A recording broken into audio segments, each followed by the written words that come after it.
In 10th class chemistry, you are going to learn totally 5 lessons. They are chemical reactions and equations.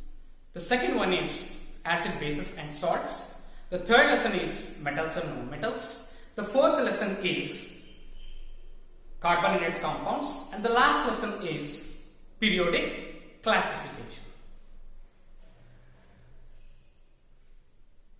For Unit 1 examinations, you will learn 2 lessons, chemical reactions and equations, and the other one is acids, bases and salts.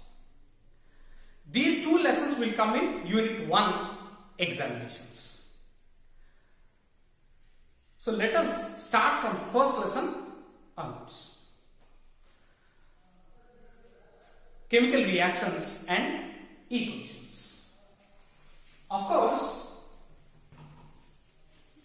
you have learned something about these chemical reactions and equations in 9th class already.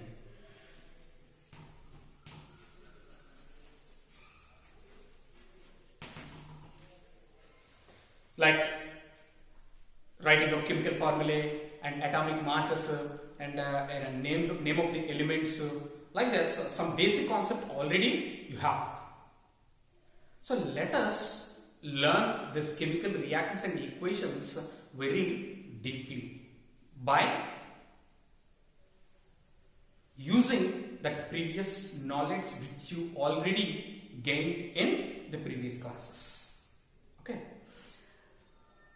So here we have to start this lesson from physical change and a chemical change. Physical change and a chemical change.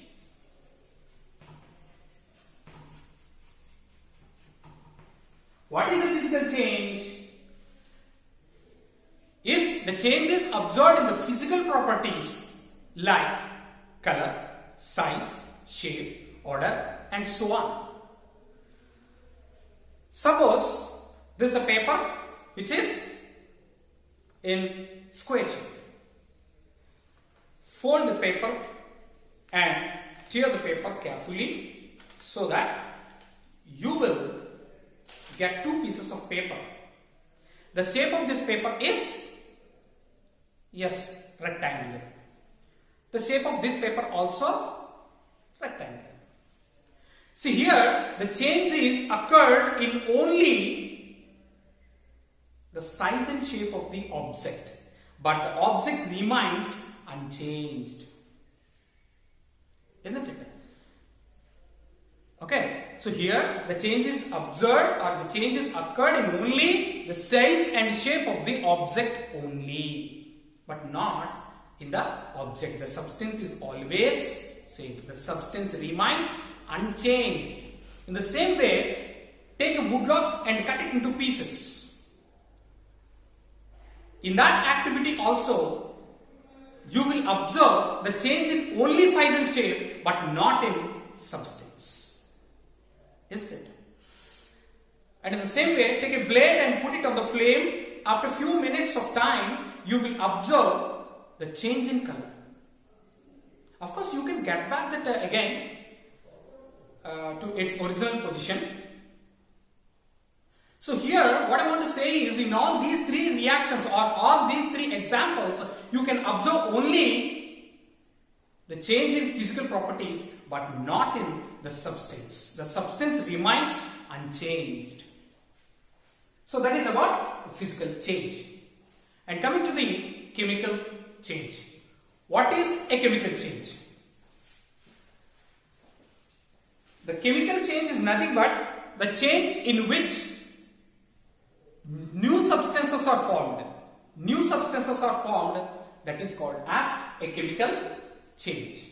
Suppose magnesium ribbon is burnt in the presence of oxygen and a new compound is produced, that is magnesium oxide.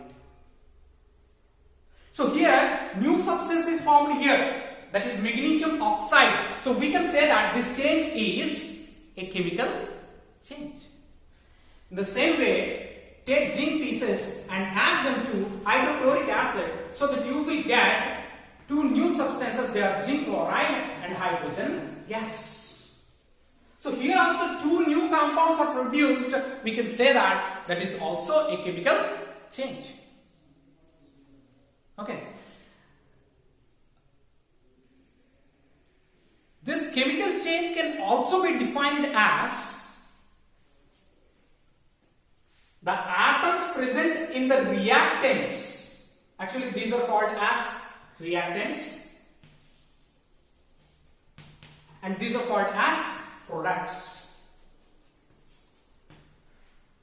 So the atoms are rearranged in the reactants to produce new products is called as a chemical change. Why should we learn this physical change, and why should we recall this physical change and chemical change now? What is the relation between these chemical reactions and these two topics? You may get down. Let me clarify it. Chemical change is nothing but what? The rearrangement of atoms in the reactants to produce products. That is called chemical change. Isn't it?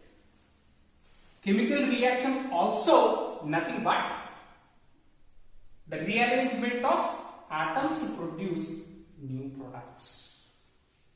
So what I want to say is chemical change is nothing but chemical reaction. Chemical reaction is nothing but a chemical change.